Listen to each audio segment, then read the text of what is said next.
¿Qué tal? Arratsaldeon, muy buenas tardes a todos y bienvenidos. Bueno, pues a la vista está que el envejecimiento y sobre todo envejecer bien es un tema que nos preocupa a todos. Esta tarde, además de preocuparnos por este asunto, vamos a ocuparnos, por lo menos durante un rato. Vamos a abordar el tema de la mano de Isabel Fernández. Isabel, que me acompaña, es periodista especializada en ciencia, trabaja en el CSIC desde hace 20 años como responsable de contenidos digitales para la difusión de la investigación en distintos proyectos científicos. En concreto, desde hace 5 años, Isabel es responsable de comunicación en el Centro de Ciencias Humanas y Sociales del CSIC, en su unidad de divulgación.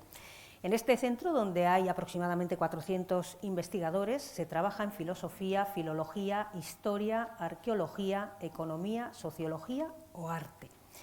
Entre otras áreas de conocimiento, Isabel también es responsable de comunicación en la plataforma Envejecimiento en Red, un portal web dedicado a la difusión del conocimiento sobre envejecimiento y personas mayores, sobre todo desde el punto de vista de la demografía. Allí tratan de cómo contribuye la ciencia al bienestar de las personas mayores, buscando poner en contacto a profesionales y expertos de todas las áreas implicadas en esto que hemos llamado el envejecimiento. Desde hace 10 años colabora en Radio Nacional en el programa Juntos Paso a Paso, dedicado a los y las mayores, con una sección sobre investigación en envejecimiento. Isabel, te voy a lanzar la primera pregunta y luego te dejo, que como ves tenemos muchísima expectativa. Por cierto, no estamos solamente en esta sala, estamos también en la sala 2. A los de la sala 2, a los que por supuesto también saludamos, decirles que van a tener la posibilidad de hacer preguntas al final de la intervención de Isabel, lo mismo que aquí, solo que las preguntas que nos lleguen de la sala 2 me las acercarán a mí y yo las leeré.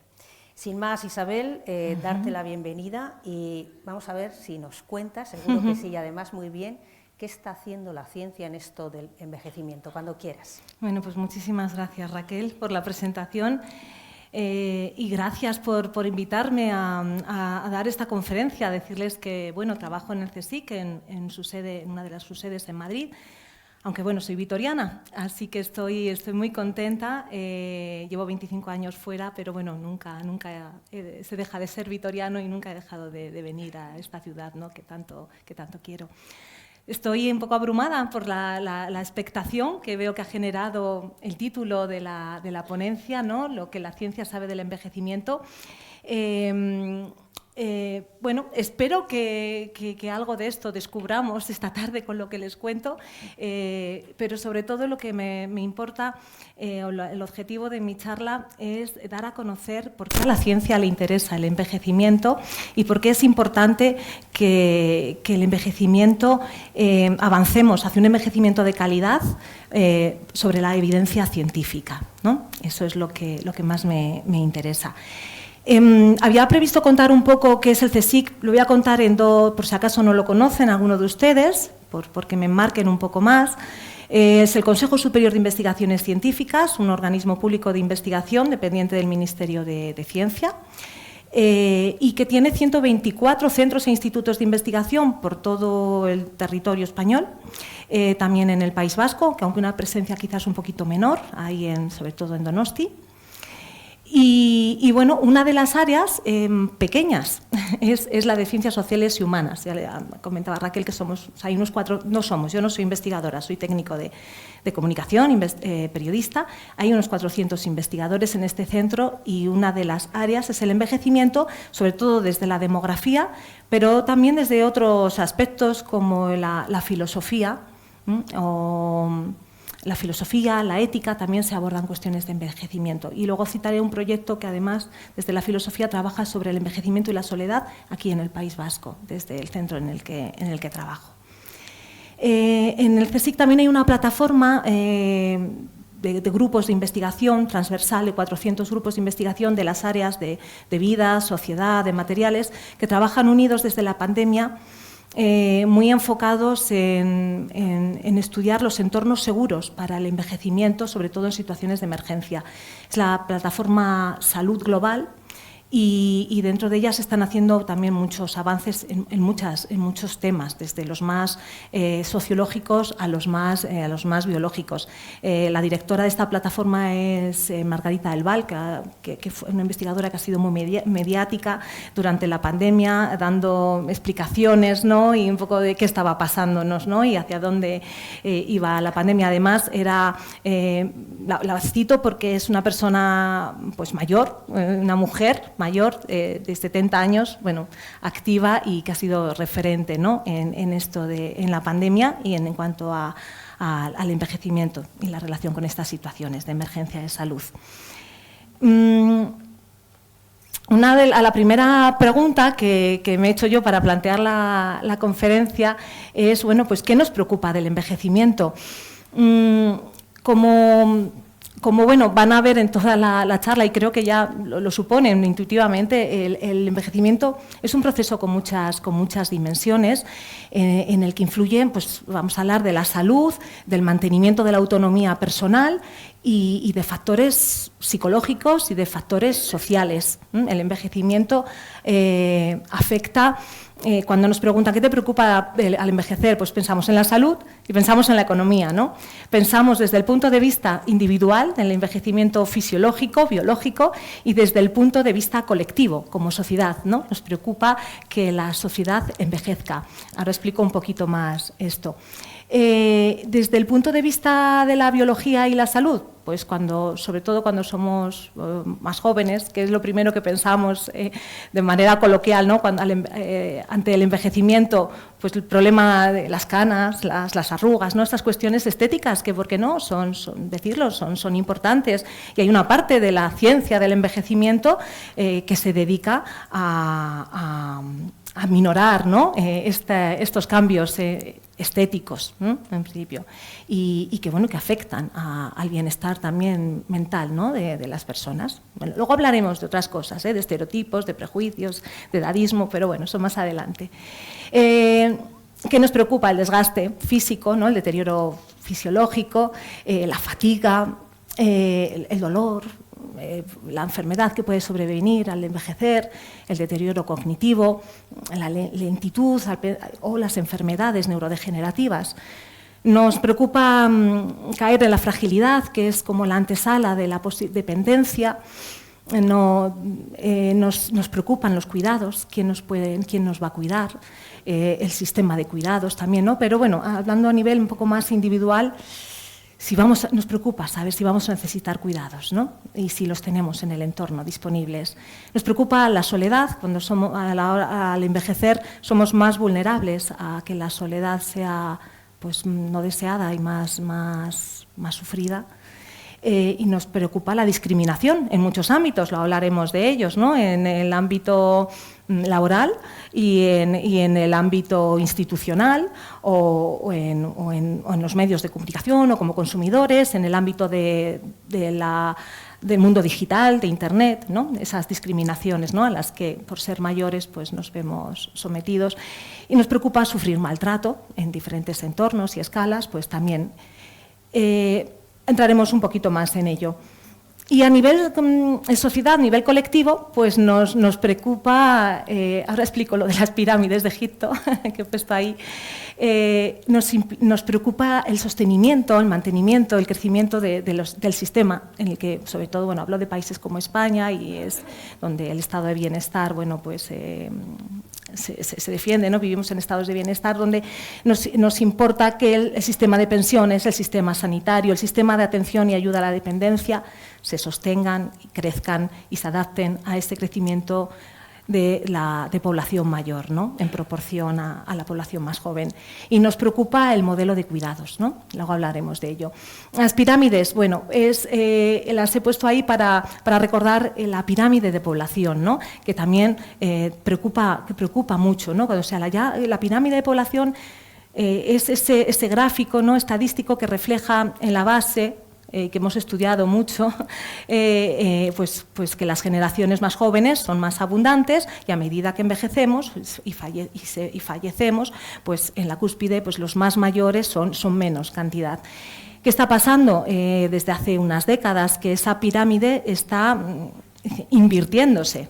Ahora mismo es una columna un poco estrecha por la base, es decir, hay hay más mayores, de hecho, creo que lo tengo aquí, somos en España el 20% de la población es mayor de 65 años y esto va a ir en aumento. Las proyecciones hablan de que hacia el 2040 pues, los mayores de 65 años serán un 27% del total. ¿Qué está ocurriendo? Se están incorporando a la vejez las generaciones del baby boom, aquellos nacidos. El baby boom en España es a finales de los 50 a finales de los 70. Entonces, bueno, nos estamos incorporando ¿no? a la vejez. Y a la vez hay un descenso de la natalidad, ¿no?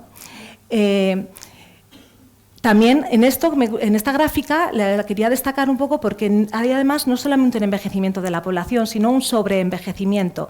Aumentan año tras año el número de octogenarios y octogenarias y también el de centenarios, porque bueno, hablaremos de ellos un poco más adelante. Es muy interesante para la ciencia estudiar a los centenarios y en qué condiciones viven.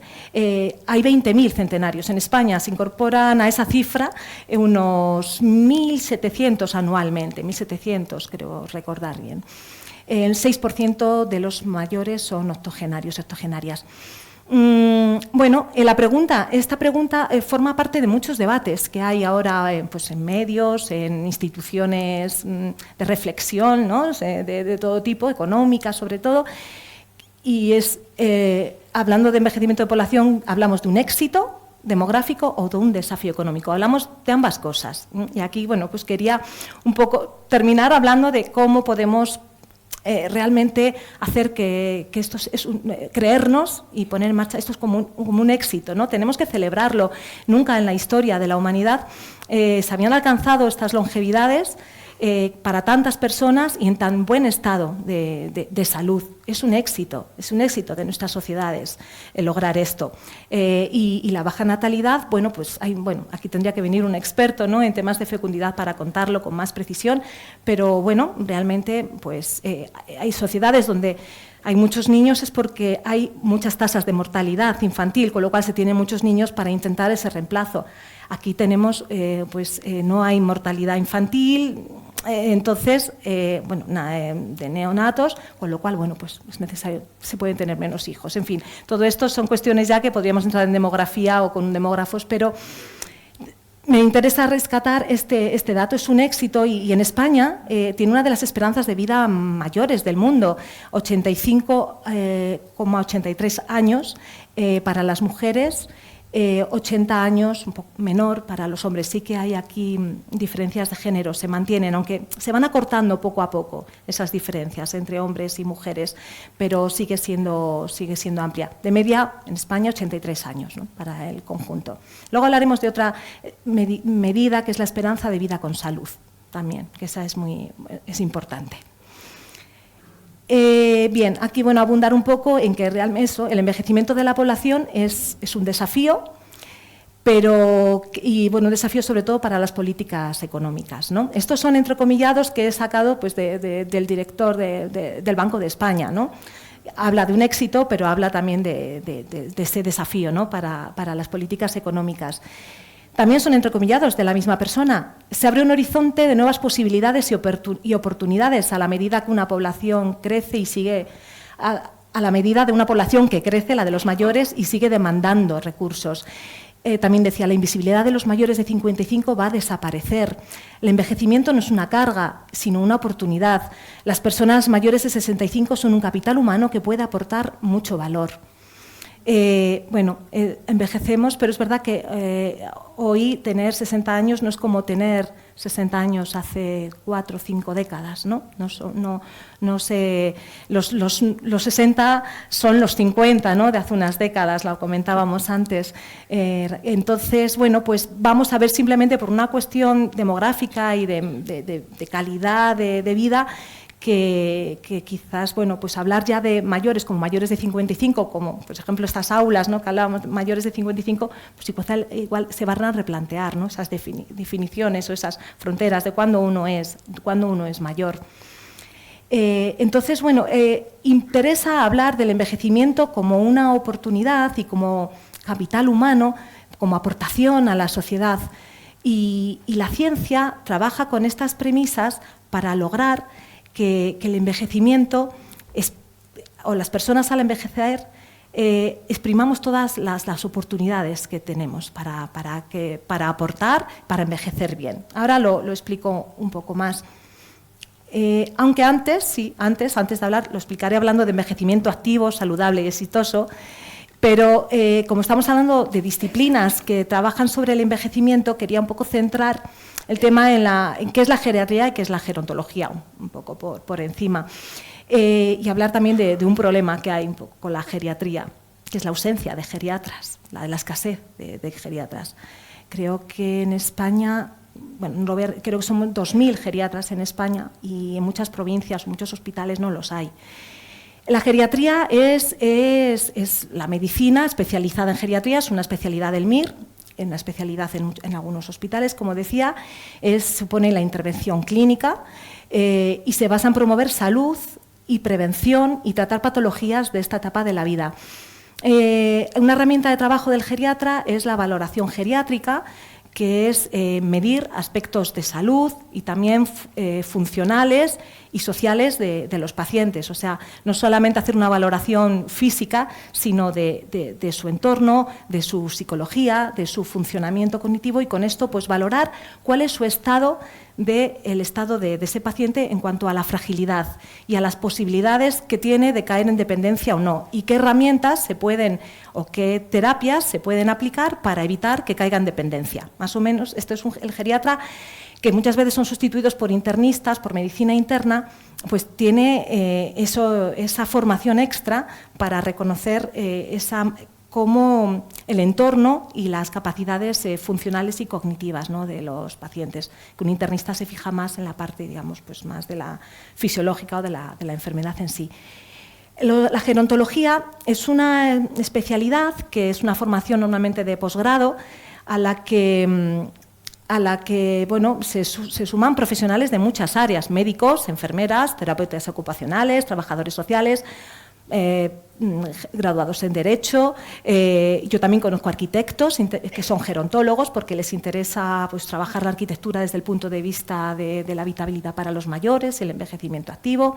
En fin, hay una asociación, no lo tengo aquí, una asociación que reúne a ambos profesionales, que los gerontólogos se dedican más al trabajo desde el punto de vista social, de aspectos socioculturales, la asistencia también a los mayores, que es la Sociedad Española de Geriatría y Gerontología. Tiene 60 años de experiencia, es una de las asociaciones europeas de este tema más numerosas. Quiero decir con esto, bueno, pues la potencia que hay en España y la preocupación y que se refleja en que hay muchos profesionales, asociaciones y ciencia. Esta asociación, la SEG, también impulsa la investigación en pro del bienestar y del envejecimiento exitoso, saludable. El marco del envejecimiento activo, saludable o exitoso, que son conceptos que se usan según el origen un poco más anglosajón o más europeo, si hablamos de la OMS, bueno, en fin, no voy a entrar mucho en eso, pero sí me interesa plantear que este es el marco teórico sobre el que se trabaja en investigación en todas las áreas, sobre todo las de los aspectos más psicosociales del envejecimiento, y también a la hora de poner en práctica lo que aprendemos desde la ciencia, a través de las políticas públicas y los servicios, pues lo verán en muchos sitios, ¿no? Envejecimiento activo, vamos a hacer una actividad o un programa de participación de mayores dentro del marco del envejecimiento activo de la ciudad de Vitoria, etcétera. Bueno, pues es un marco definido y propuesto por la Organización Mundial de la Salud, que define envejecimiento activo como el proceso por el que se optimizan las oportunidades de salud, participación y seguridad a fin de mejorar la calidad de vida de las personas a medida que envejecen. Esos son los pilares fundamentales para conseguir que el envejecimiento conlleve, o sea, lo más autonomía para la persona que envejece, independencia y calidad de vida. Estos pilares de salud, participación y seguridad pues están determinados por un montón de aspectos y que nos ayudan, si estos se convierten en escalas para medir en una ciudad o en un territorio, pues nos hacen un diagnóstico de cómo está nuestro territorio, nuestra ciudad, nuestro país, en cuanto a qué condiciones hay para envejecer bien con estas premisas, ¿no? Con autonomía, independencia y calidad. Entonces ahí se desarrolla un índice de envejecimiento activo que lo hay de la ciudad de Vitoria, lo hay de Euskadi, lo hay a nivel nacional y se compara unos países con otros y se ve la evolución a lo largo del tiempo. Entonces ahí se miden indicadores que están dentro de aspectos, pues, qué servicios sociales y sanitarios hay para los mayores. También se pueden hacer evaluaciones de las conductas personales de los mayores, qué tabaquismo hay entre los mayores de 65, qué hay alcoholismo, cuál es la nutrición, qué estados emocionales a través de encuestas se pueden saber, en qué entorno físico se envejece en esta ciudad, si hay preocupación por la accesibilidad, por desarrollar ciudades amigables con los mayores, etcétera. Cuál es el entorno social, si hay posibilidades de educación, de formación a lo largo de la vida, o cuáles son las características, bueno, pues la economía, ¿no? de los mayores de esa zona. El aprendizaje a lo largo de la vida para la OMS, para la Organización Mundial de la Salud, es un pilar fundamental y transversal en el envejecimiento activo para lograr que sea exitoso. Y porque bueno, la evidencia científica también lo dice así, que el conocimiento, el aprendizaje contribuye a la salud, garantiza la participación en todos los ámbitos de la sociedad y mejora la seguridad, reforzando el bienestar. Aquí, bueno, voy a pasar un poco por encima de ello porque lo he comentado, pero son ¿para qué sirven estos índices de envejecimiento activo? Como os decía, proporciona información, diagnostica un poco cómo está el envejecimiento en el territorio que lo apliquemos y nos permite, pues, ver qué es lo que hace falta para mejorarlo, ¿no? Y a partir de ahí, pues, diseñar políticas públicas. Entonces, bueno, pues todo esto es un marco muy importante para la ciencia que trabaja en el envejecimiento. Este concepto de envejecimiento activo se está modificando, está ampliándose, está siempre en debate. Y ahora, bueno, el concepto que les va a ir sonando si participan en espacios, ¿no?, de envejecimiento activo, que se está ampliando hacia este otro, que es el de la ciudadanía activa en la vejez, que es un concepto, como les digo, más amplio, que integra el tema de la igualdad y de la diversidad de género, de edad, la diversidad funcional, las necesidades de apoyos. O sea, integra en el envejecimiento activo y hace especial hincapié a las personas con demencia, por ejemplo, para darles todas las posibilidades y la capacidad para que tomen decisiones o para que envejezcan de manera digna y de manera lo más implicadas posibles en la sociedad o reconocidas, ¿no? Pero este concepto de ciudadanía activa en la vejez, pues, tiene como muchas vertientes y es tratar a los mayores, pues, como consumidores, como fuerza laboral también, valorar su servicio, el ámbito solidario, que es amplísimo, el de los mayores, ¿no?, voluntarios, o los cuidados que proporcionan en el entorno familiar, por ejemplo, ¿no?, solo hablando de abuelos y nietos, ¿no?, toda la labor que hacen ahí. Y todo este concepto trata de empujar a que todo esto sea posible, ¿no?, en las mejores condiciones, y también el de la participación política y deliberativa. Y como les decía, bueno, pues también tiene un especial enfoque sobre las personas con demencia. En este campo de la ciudadanía activa en la vejez, si les interesa, yo colaboro en uno de los podcasts en los que hago entrevistas a investigadores e investigadoras de envejecimiento, que es con la Fundación Matía. La cito porque les queda cercana, trabaja en Guipúzcoa, es un instituto de investigación y también de gestión de centros residenciales y centros de día.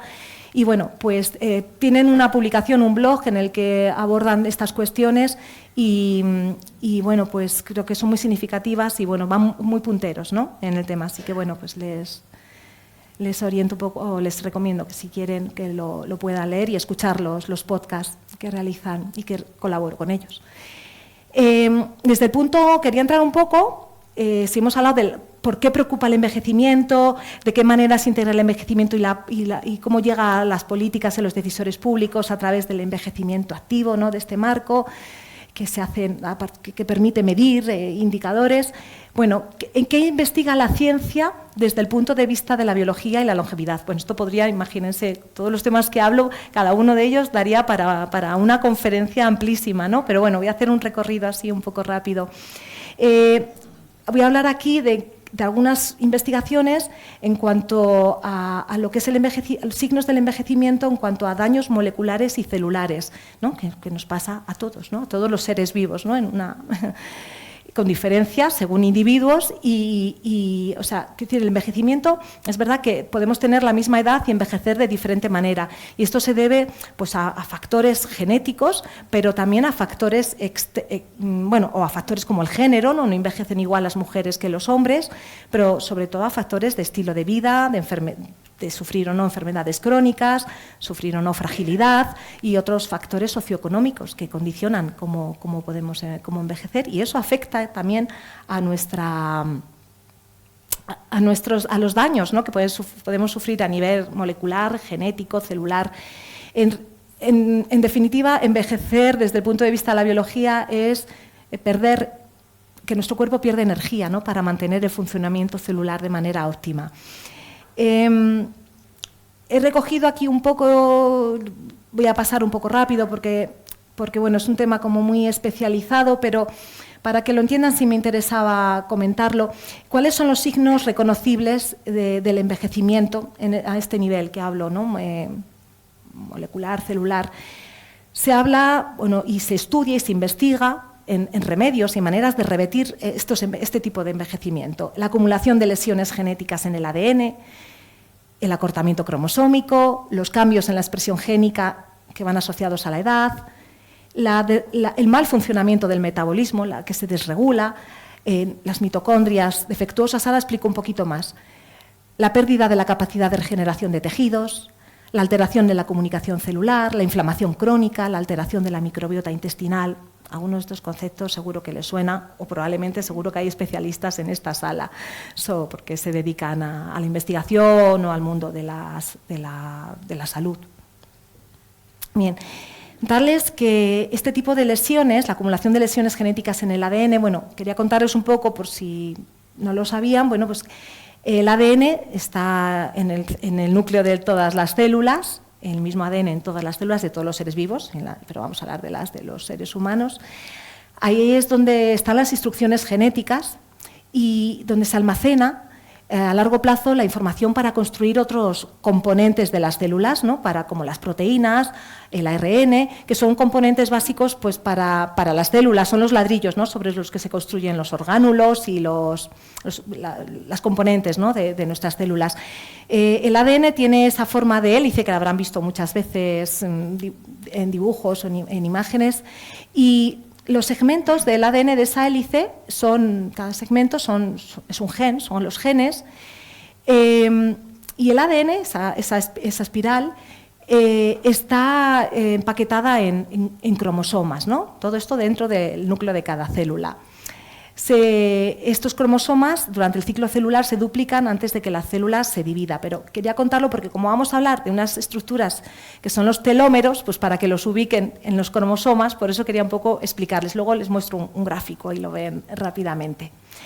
La acumulación de lesiones genéticas en el ADN, bueno, pues se produce a lo largo de la vida y a medida que envejecemos más, por exposición a sustancias químicas, a la radiación, a agentes biológicos, y lo que ocurre es que con la edad pues, nuestros mecanismos celulares capaces de reparar esas lesiones pues, se vuelven más ineficientes, más lentos. Entonces, bueno, pues en esto es una línea de investigación desde la biotecnología, en intentar ayudar a nuestro cuerpo, a nuestras células a reparar esos daños como lo hacía cuando éramos jóvenes.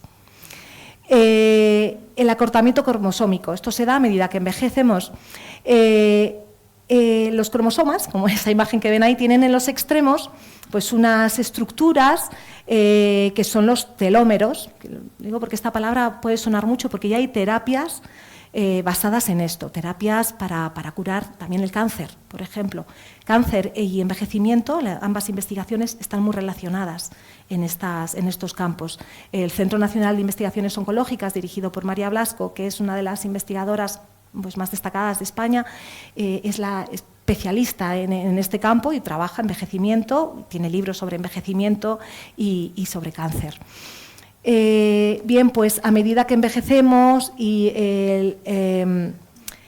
pues se van acortando estos telómeros, ¿no? Y en algunos se produce de una manera más rápida, en otros organismos de una manera más lenta. Y hay una enzima que se ha descubierto, María Blasco ha contribuido especialmente a ello, que es capaz de alargar los telómeros y mantenerlos. Con lo cual, bueno, pues promete mucho para poder conseguir, bueno, pues que nuestra vida se alargue. Aquí ven un poco en uno de los gráficos pues, lo que sería un ADN que está empaquetado en el cromosoma y cada sección de ese ADN es un gen. Y todo esto está dentro del núcleo de la célula. Imagínense. Y luego, bueno, ahí ven un poco el telómero y cómo en las personas jóvenes son más largos que en las personas adultas. Pero bueno, luego también hay variabilidad entre personas. Todo esto, bueno, pues es objeto de mucha investigación actual. Bueno, cito solamente técnicas en las que se están trabajando, como reprogramar la expresión de los genes, recuperar información perdida, tratar de recuperar propiedades similares a las de la célula madre y las células embrionarias para poder reparar tejidos, la reprogramación genética. En esto se está trabajando sobre todo en modelos animales, en ratones, y se están consiguiendo revertir algunos signos de la edad y del envejecimiento. Bien, antes de volver a hay otro campo que es el de la pérdida. A medida que envejecemos, nuestros tejidos pierden capacidad de regenerarse. Y hay terapias, ¿no?, también probadas en ratones. Lo leerán en la prensa con frecuencia, hay un laboratorio estadounidense, Altos Lab se llama, financiado pues por millonarios del mundo, pero entre ellos Jeff Bezos, el propietario de Amazon, que ha contratado a los mejores investigadores de todo el mundo, entre ellos algunos españoles como Juan Carlos Ispizúa, y están trabajando en esto, precisamente, en la regeneración de tejidos y en la reprogramación celular. Es la inversión más grande que ha habido en una investigación, se está produciendo ahora en este campo, con la idea de poder hacer de ello, bueno, pues de lanzarlo al mercado, ¿no? Será una investigación todavía pues larga, pero bueno, decirles que desde España también se está contribuyendo con investigadores en este terreno. Más signos del envejecimiento. Pues voy a hablar de dos ya para finalizar este apartado, que es el tema de cómo el metabolismo deja de funcionar. El metabolismo, saben que es el proceso mediante el cual el cuerpo transforma los alimentos y las bebidas que ingerimos en energía. A medida que envejecemos, bueno, pues se va desregulando. Y se produce una cosa que la evidencia científica pues va demostrando, que es que en la edad adulta el exceso, o sea, la falta de nutrientes es mala, ¿no? La desnutrición, pero el exceso de nutrientes también favorece la inflamación y produce un envejecimiento mayor, porque inhibe la autofagia. La autofagia es un proceso natural del cuerpo por el que las células se descomponen y se destruyen todo lo que está dañado o no funciona bien, pues se destruye, se elimina y se regenera en el cuerpo. Pero a medida que envejecemos, bueno, esto falla, pero sobre todo, si hay un exceso de nutrientes, también esto se favorece. Entonces, se está trabajando mucho, y lo habrán oído, quizás, que a través de la restricción católica, se me ha ido, fíjense, estoy hablando muy rápido y se me cruzan también cables rápidamente. Calórica, bueno, pues es beneficiosa, ¿no?, para el envejecimiento saludable. Y ese es, bueno, pues un campo también muy amplio de la nutrición, ¿no?, el campo de los nutrientes favorecedores de un buen envejecimiento. Y voy a detenerme un poquito, bueno, el tema de la inflamación crónica. Envejecer también es sufrir inflamación sistémica, se está trabajando mucho en los antiinflamatorios, en mejorarlos. Y quería terminar con esto de la alteración de la microbiota intestinal, que también es un tema que creo que cada vez se oye hablar más, ¿no? Y quien no pues ya se pregunta, ¿no?, en la farmacia o al doctor ¿debería tomar probióticos o prebióticos o ayudarme cuando tomo antibióticos o en general sería recomendable? Bueno, pues la investigación habla de que sí, que la microbiota intestinal, que es, pues son todos esos, esa flora que decimos, ¿no?, todos estos microorganismos que nos ayudan a digerir los alimentos, son fundamentales no solamente para la digestión y adquirir nutrientes, sino también que conectan con nuestro sistema inmune y con nuestro cerebro, e incluso están relacionados con la longevidad, pero también con el estado mental, con la depresión o no. Entonces, bueno, con la edad pierde diversidad, con lo cual, bueno, pues es importante cuidarla. Y el tema de los probióticos, o en casos ya de enfermedad o de problemas graves, pues los trasplantes fecales, etcétera. Aquí va a haber mucha más investigación. Y bueno, para acabar con este apartado en que investiga la ciencia respecto a los temas más biológicos y de vida y de salud, pues por supuesto están estos tres campos, especialmente el primero, el campo de las enfermedades neurodegenerativas, que tanto preocupa personalmente y a la sociedad. Y bueno, en España hay entre 1 millón y 1,5 millones de personas que sufren enfermedades neurodegenerativas. Alzheimer, Parkinson, también otras que no son propiamente de los mayores, como ELA, pero bueno, suponen un alto coste personal, social, económico, y bueno, el riesgo de desarrollar estas enfermedades o estas patologías viene influenciado por factores genéticos, ambiente, hábitos de vida, pero bueno, también el envejecimiento, bueno, pues las favorece. ¿Y en qué se está trabajando? Pues en todo, tanto en el diagnóstico, en el tratamiento, pero también muy importante en la prevención.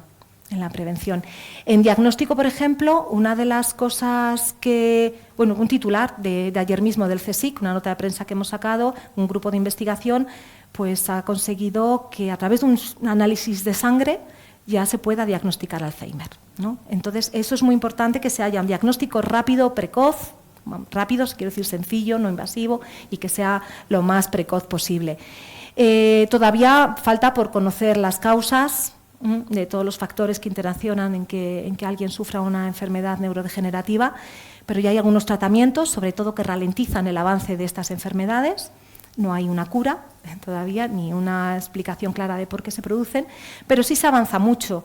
Y también, bueno, pues yo le preguntaba, hice una serie de entrevistas aquí en Vitoria en verano para Radio Vitoria, me pidieron colaboración para proporcionar investigadores para hablar durante el verano de todos estos aspectos del envejecimiento. Y entrevistamos a una neurocientífica del CSIC, joven, una promesa además, bueno, excelente, muy premiada, que están viendo cómo las neuronas se pueden regenerar, que hay situadas en el hipotálamo, se regeneran, y esto, bueno, está proporcionando un montón de conocimiento para poder, pues, regenerar incluso, ¿no?, nuestro cerebro, ¿no? Es todavía una investigación básica, pero bueno, que no se detiene, ¿no?, la ciencia, y bueno, de ahí a que la verdad, luego haya tratamientos, aplicaciones o terapias, ya saben ustedes que, bueno, pues esto requiere unos años, ¿no?, hasta que esto se convierten en medicamentos, pero sí que hay evidencia de otras cosas que no son medicamentos, que son tratamientos no farmacológicos o terapias, como las bondades del ejercicio físico, de la relación social y de cultivar un bienestar mental. Y como todo esto favorece que tengamos reserva cognitiva y nos defendamos mejor si sobreviene una enfermedad. Entonces, bueno, pues también hay mucha investigación, sobre todo desde la geriatría, en la fragilidad, en medirla, en medir cuál es la posibilidad de que las personas caigan en dependencia, y hay evidencia de que es reversible. Alguien puede ser frágil por tener estar en la escala de riesgo de fragilidad en una posición alta de riesgo, pero sin embargo, bueno, pues siempre es reversible, eso sí, con ejercicio, nutrición y tratamientos personalizados. Se habla en los que estudian la fragilidad de que el ejercicio tampoco vale cualquiera, ¿no? Tiene que ser pautado por especialistas. Y esto, bueno, es otro tema amplio para otra conferencia, ¿no? Y ahora, pues, los beneficios del ejercicio de fuerza, ¿no? Por ejemplo, que se está haciendo muy patente, sobre todo en las mujeres, con la menopausia, pero bueno, es extensible a estos estados de fragilidad. Y luego, en este área de la salud, pues se estudia mucho el tema de la longevidad y se estudia mucho, hay muchos estudios sobre centenarios y, de hecho, generan mucha expectativa, mucha expectación, y cuando hay un documental que se va a proyectar, creo que hay uno ahora en plataformas de estas de tipo Netflix, hay uno, se está publicitando mucho, tiene una audiencia enorme, nos genera mucha curiosidad e interés dar con la receta, ¿no?, de los centenarios. Sí que les puedo decir, de acuerdo a lo que, bueno, pues en las estadísticas se publica, que los centenarios españoles, dentro de que viven con más fragilidad que alguien de 80 años, están en muy buenas condiciones y en buen estado mental. Y que, en general, pues suelen ser gente optimista y que tiene relaciones sociales satisfactorias. Eso parece un factor común en general a los centenarios. Y luego, bueno, pues se estudia mucho el tema de la esperanza de vida saludable al nacer, haciendo estadísticas.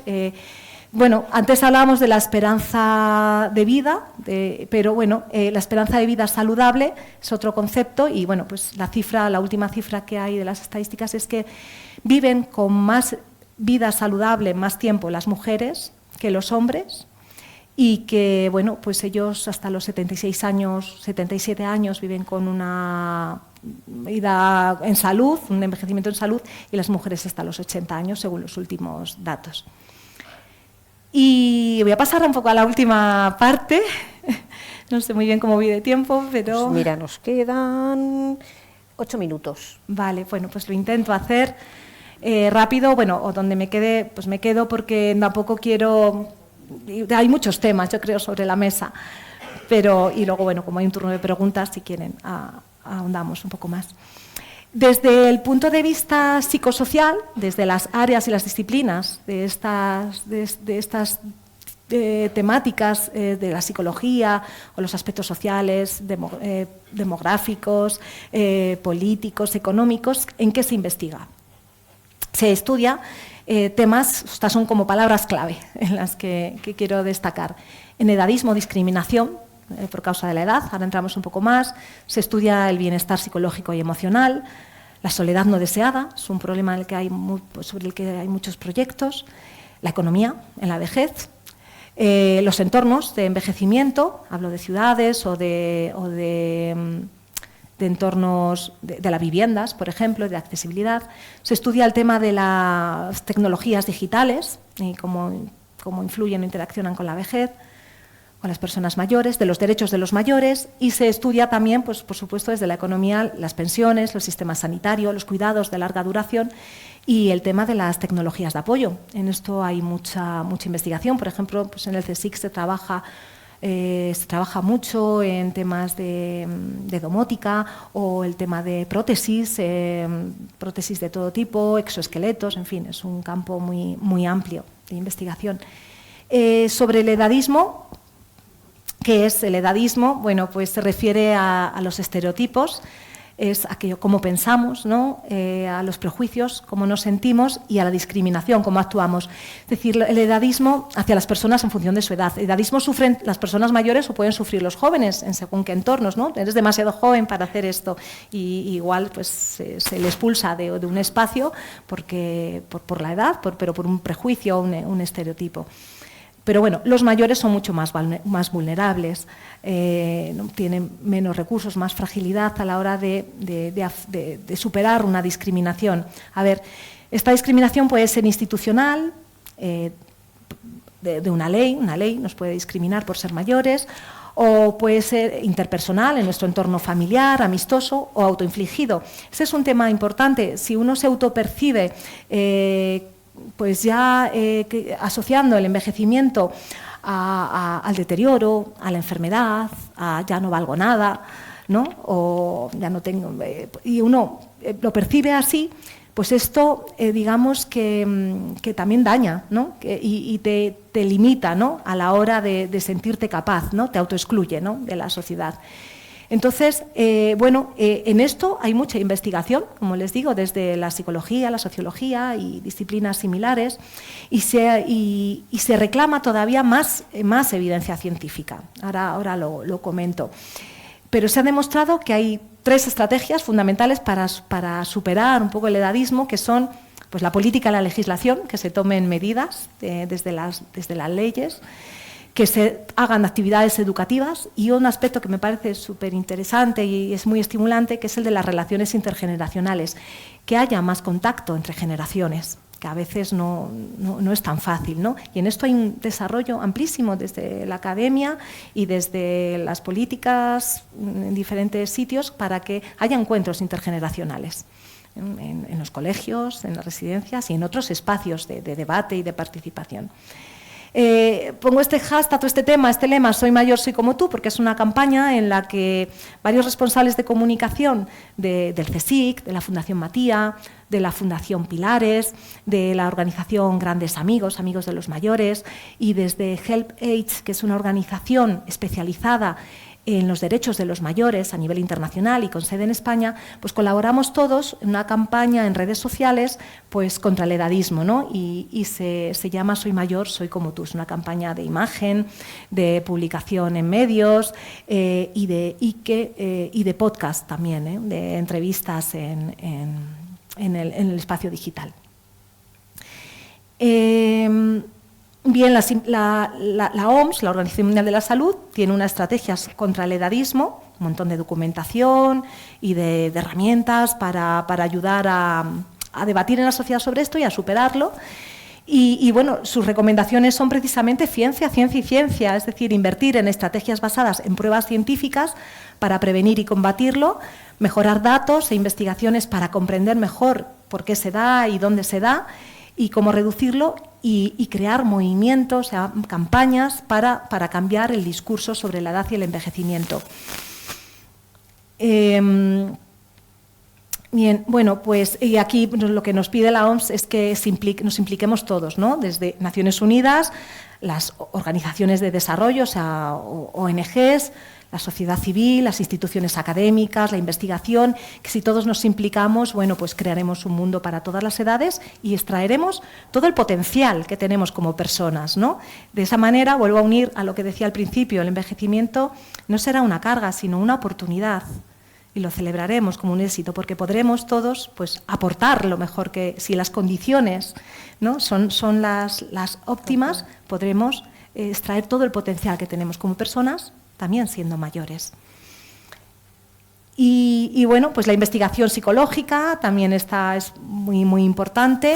Se investiga sobre qué factores emocionales favorecen la resiliencia, que es esa capacidad de adaptación, ¿no? a los cambios, y que especialmente se dan las personas mayores.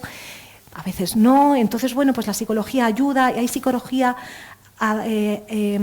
directamente dirigida a los mayores, la psicogeriatría o psicogerontología. Son especialistas enfocados a personas mayores, aunque aquí debo decir que, bueno, he extraído estas palabras del presidente de la Sociedad Española de Psicogeriatría, que dice que es la primera vez en estos años, ¿no?, que vemos a pacientes de edades tan avanzadas. Hay mucho todavía desconocimiento sobre cómo abordar la psicología con personas mayores, porque no hay tanta evidencia, no hay tanta experiencia, ¿no? Y sobre todo edades muy avanzadas, más allá de los 80 años. Nunca se han tratado a tantas personas de 80 años y con tantos problemas que además vienen arrastrados también desde la juventud. Son nuevas generaciones, digamos, con problemas, y de hecho hay un dato pues, más estremecedor quizás de los que pueda contar aquí, es que las personas mayores se sitúan a la cabeza de los peores datos en salud mental. Duplica la tasa de suicidios de otras edades, y la mitad de las mujeres mayores tienen síntomas depresivos.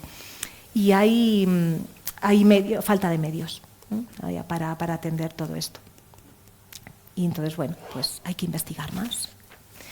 El tema de la sexualidad, no quería dejar de citarlo, porque es un tema sobre el que hay también mucho tabú en las personas mayores. Ahora me han encargado colaborar en un podcast con la Fundación Matía durante 6 episodios. Vamos a hablar de sexualidad y mayores, y sexualidad también en personas con con capacidades diversas, e incluso la sexualidad y en la demencia, ¿qué ocurre? Entonces, bueno, pues sí que se investiga, ¿no?, para reconocer que la sexualidad es un aspecto fundamental de la vida humana y también de las personas mayores. Es verdad que hay cambios fisiológicos, hormonales, etcétera, pero bueno, hay que reconocer las necesidades, los deseos sexuales en las personas mayores, son legítimos, por supuesto, y un problema que preocupa es la sexualidad en los espacios residenciales, por ejemplo, ¿no?, y cómo promover espacios seguros, respetuosos, ¿no?, para el desenvolvimiento, ¿no?, natural de la sexualidad en la tercera edad. Y otro tema importantísimo es el de la soledad no deseada. Es verdad que la soledad no deseada, según las encuestas, también la sufren en gran medida las personas jóvenes, la sufren, lo manifiestan, ¿no? Pero las personas mayores son también pues más vulnerables porque es una soledad, como digamos, a veces más definitiva en el sentido de que es por pérdida, ¿no?, de fallecimiento, ¿no?, de los seres, de los allegados, de las personas próximas y bueno, son acontecimientos vitales muy dolorosos. La soledad, sobre todo, se manifiesta la no deseada a partir de los 75 años en las encuestas. Y es mayor en mujeres que en hombres también, porque ellas enviudan, ¿no?, antes, aunque esto pues, también se está un poco cambiando. Se analizan las consecuencias y las soluciones. Hay un proyecto aquí en el País Vasco que se llama Barkazain, no sé si lo he acentuado bien al pronunciarlo, Barkazain.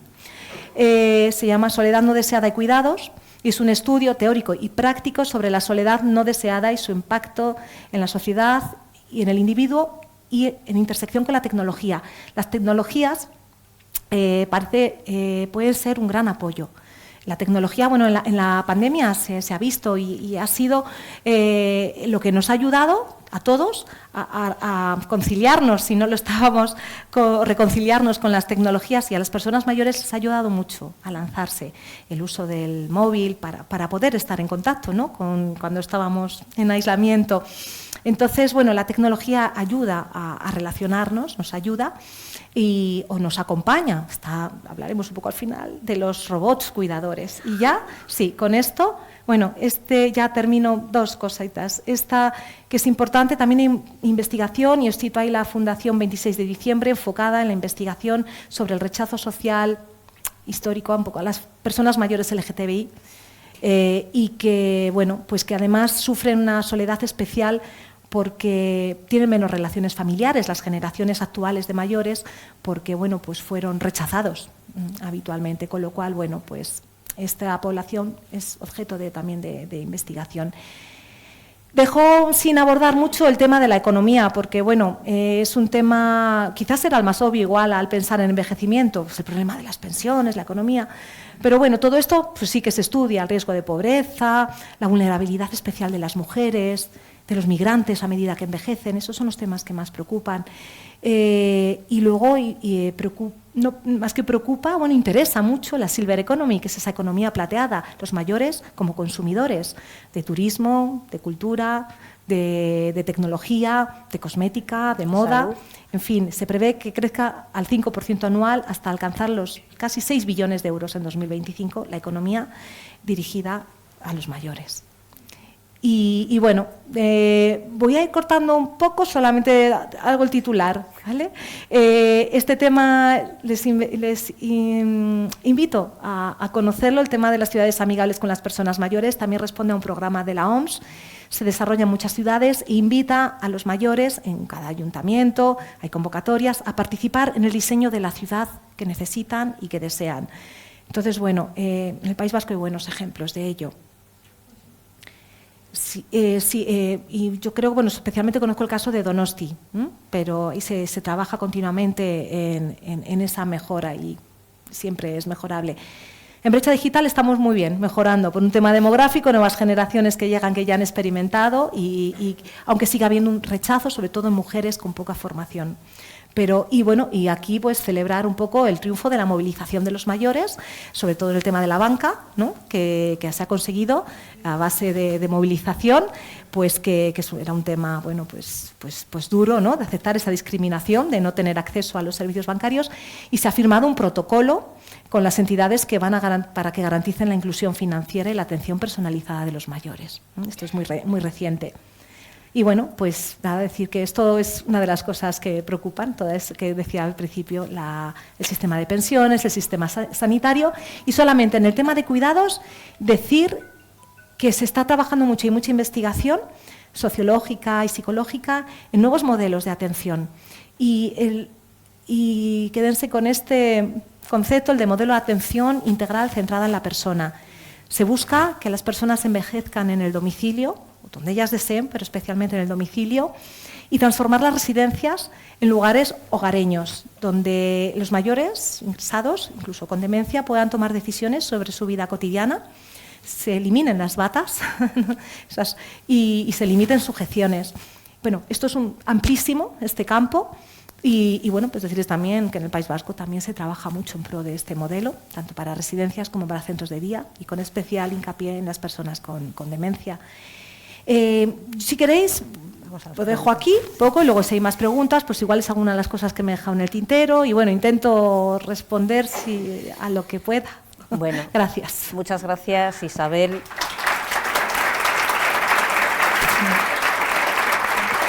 Tal y como nos planteabas al principio, son tantos temas que nos daría para un ciclo de conferencias. Podrías venir todos los lunes del año y seguro que llenabas además esta sala y también la sala 2. Yo tengo un par de preguntas porque no quiero hacer más, quiero dejar que sean los asistentes los que... ¿No se me oye? Ay, es verdad. A ver, ¿ahora? ¿Ahora sí? Vale. No, le agradecía a Isabel y le decía que tenemos temas como para llenar un ciclo de conferencias de todo el año y seguro que ustedes estarían encantados en venir todos los lunes a escucharla porque de verdad que son muchas las cosas que solamente hemos podido esbozar por el tiempo que tenemos. Yo voy a hacer únicamente 2 preguntas y les voy a ceder el testigo. La primera es, Isabel, la primera es doble, tiene un poco de trampa. Quiero preguntarte si España es un buen país para envejecer y dentro de España, ¿dónde se sitúa el País Vasco? Sí, me vas a pillar un poco, no tengo todos los datos en la cabeza, pero... Los que tengamos. Pero sí, sí, es un buen país para envejecer. Lo es, hay un estado de bienestar, hay un sistema de pensiones, la pensión media en España de jubilación es de 1.375 euros, la media, con disparidades regionales, y en el País Vasco estamos en una de las situaciones más ventajosas en cuanto a pensión. Si vemos ese tipo de condición de vida que condiciona bastante, estamos bien. Luego, bueno, tenemos un sistema de atención a la dependencia imperfecto, irregular también por territorios, depende de las comunidades autónomas, pero bueno, el País Vasco también, bueno, todo esto tendría que analizarlo más un especialista, pero bueno, como es un sistema descentralizado y al final personalizado, ¿no?, en territorios, en municipios, en barrios, eso ayuda a que las ayudas, los servicios, bueno, pues se adapten mejor a las necesidades, ¿no?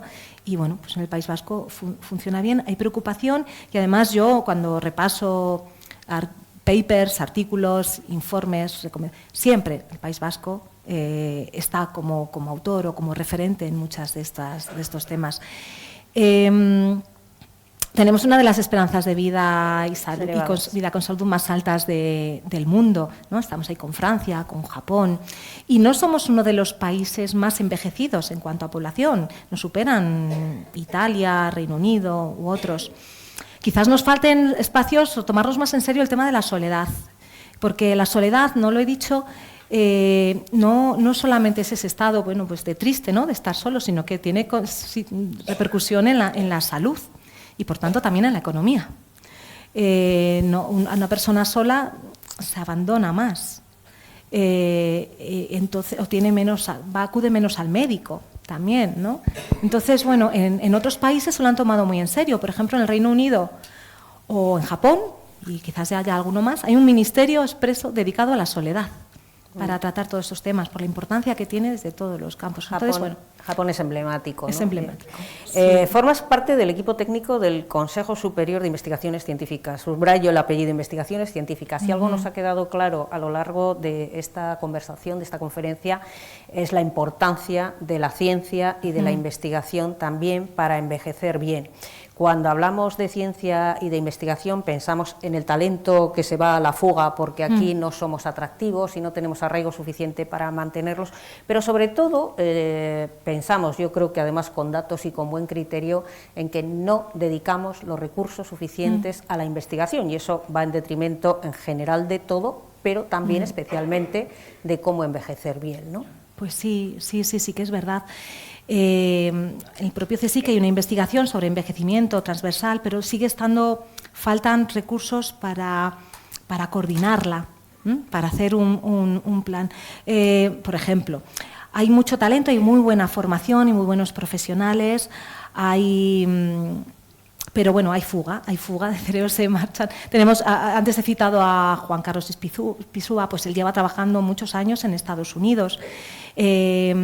No conseguimos atraerle aquí porque las condiciones económicas, en fin, es un problema económico, no conseguimos atraerlos, ¿no? Hay programas, hay debate, hay conciencia de que esto ocurre, pero, y tenemos un Ministerio de Ciencia, ¿no?, que se enfoca, y hay programas por comunidades autónomas, y en el País Vasco pues, también para atracción de talentos, ¿no? Ikerbasque y bueno, pues se van haciendo avances, pero si nos comparamos con otros países del entorno, seguimos estando a nivel de inversión todavía bajos. Sí. Bajos. Los proyectos europeos, de todos modos, el estar en la Unión Europea, todo el mundo está muy satisfecho en el entorno de la ciencia porque es nuestro mayor proveedor de recursos para investigar. Los proyectos, las convocatorias de los planes de investigación, el Horizonte 2020 y el nuevo, el actual, es donde los recursos son los mayores, los proyectos europeos, es de donde provienen. Pues es un mensaje esperanzador porque, vamos, al menos la intuición nos dicta que nos faltan recursos importantísimos, no solamente para atraer el talento, sino para retenerlo, ¿no? Hablamos de la gente que se nos va.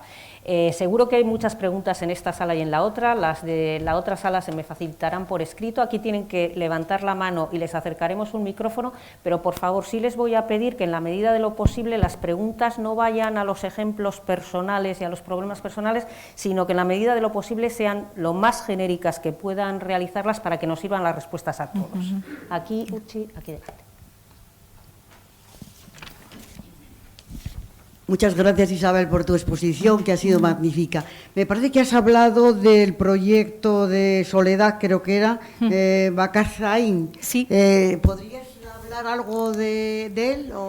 Bueno, un poco decirles, bueno, pues precisamente hay una vitoriana involucrada en él que investiga en mi centro, Melania... a ver si me acuerdo del apellido, y otro investigador que es Chechu Ausín, que además ha estado muy implicado siempre en temas de ética en el gobierno vasco, y ambos son investigadores en el Centro de Ciencias Humanas y Sociales del CSIC, donde yo ejerzo labores de comunicación. Hay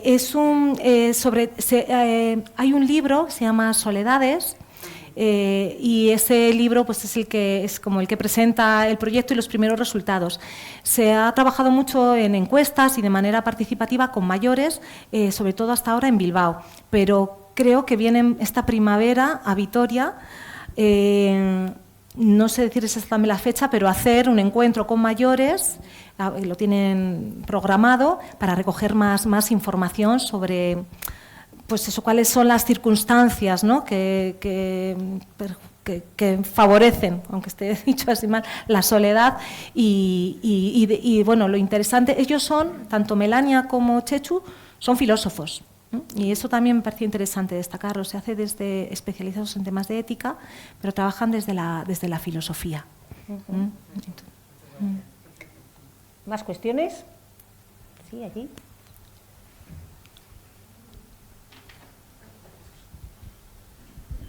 Hola, buenas tardes, gracias por su conferencia. Yo quería preguntarle un poco, porque no ha hablado un poco, ¿qué se sabe del envejecimiento con las personas de discapacidad?